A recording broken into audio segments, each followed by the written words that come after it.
Hi, Stories Channel here. And today we're going through a 2001 war action movie called As Far as My Feet Will Carry Me. The movie begins in Bayern 1944 when people are boarding a train. A lieutenant named Clemens Forel is about to leave for war. Before he leaves, his wife comes with his daughter Lisa to tell him that they're having a baby. Later on, we see a court charge against Clemens and he is sentenced to 25 years of forced labor. In the next scene, we see the prisoners being transported to a prison called Cape Desnev in a train, and they try to stay alive and warm in the cold, and Clemens is one of them. In the next scene, a man comes to give Lisa a postcard which she takes to her mother in the church which says they know nothing of Clemens' whereabouts.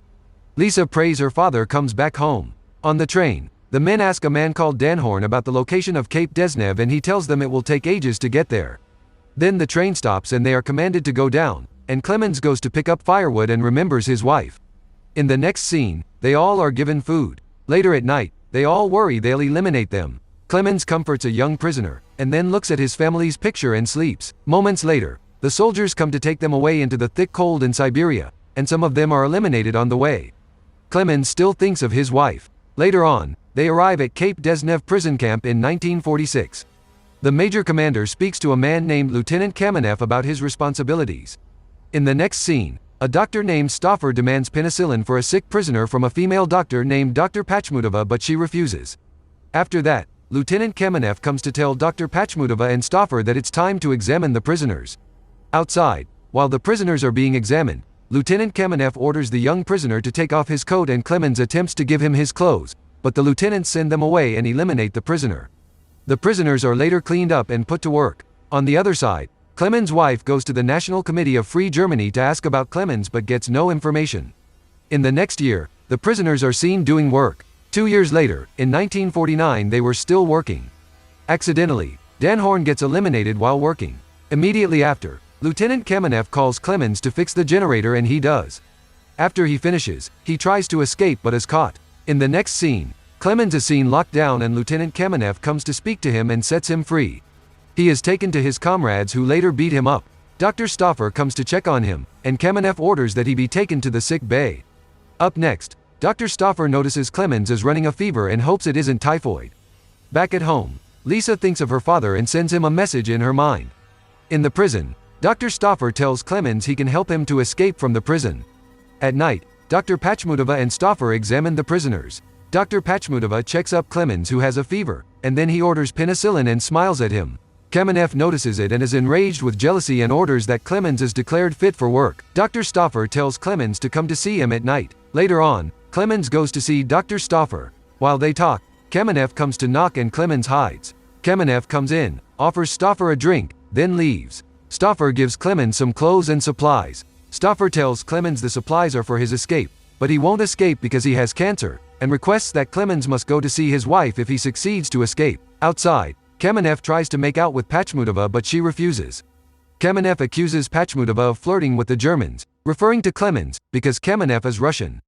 Later on, Clemens escapes. The next morning, Kamenev comes to confront Dr. Stoffer but finds that he has eliminated himself. In the next scene, Clemens is seen hallucinating in the snow, but he recovers soon. Later on, Kamenev goes to order the men to work, but they refuse to work without food and decide rather be eliminated. The search patrol for Clemens reports back that they didn't find him, which doesn't please Kamenev.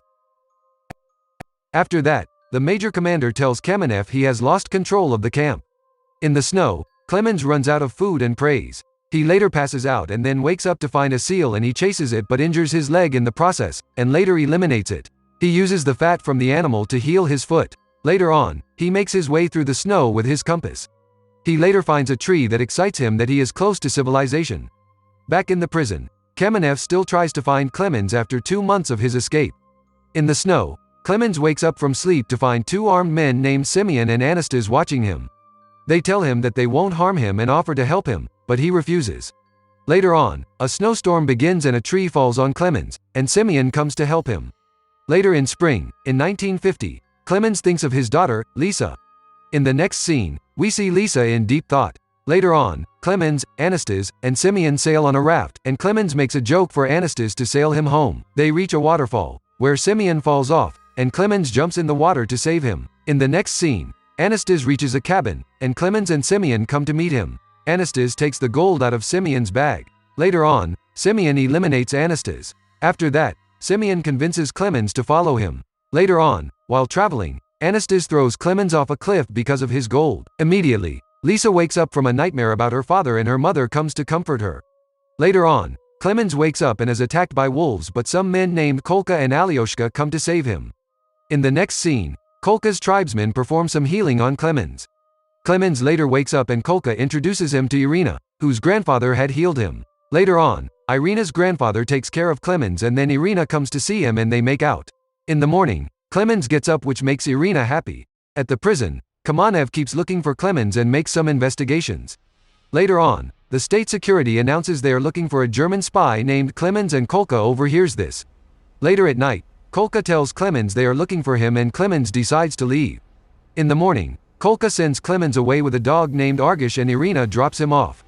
When they arrive at where he leaves, Irina gives him a gift and they separate. In 1951, Argish gets into some trouble with some men who take Clemens. They ask for his name and he lies to them that he has finished his forced labor and he is going to a place called Cheetah. The comrade inspector tells him to go get some food outside. Outside, he's told a freight train is going to Cheetah, and he has a plan to be going as the brakeman. In the next scene, Clemens is seen happy on the train. Meanwhile, we see Kamarev arriving at the prison. A man named Lieutenant Zykov comes to inform him a unit is ready for the operation. Later on, at night, the train arrives at Cheetah and Clemens escapes with Argish. The soldiers look for him to no avail, but Clemens runs into Kamenev, and Argish attacks Kamenev. The soldiers chase after him, but he escapes onto another train. In the next scene, Clemens finds his way to a small settlement and rests. The next day, as he walks through the desert, he spots a man and runs away, but he seems to be hallucinating. Later on, Clemens repeats a poem to himself. We later see Lisa give a presentation of a poem in front of her class too. In the next scene, a man driving a truck has a flat tire and goes behind his truck to get his equipment, but he runs into Clemens in the back of his truck and attacks him, but Clemens eliminates him and runs. In 1952, Clemens goes through a market and he is very hungry.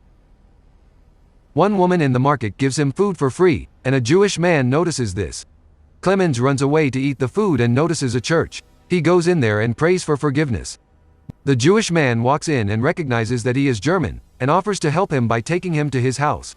A man praying nearby notices Clemens and goes to the Soviet police headquarters to report it. Later on, at the Jewish man's house, he and Clemens start to talk. The Jewish man asks him if he was in a camp, but he doesn't answer.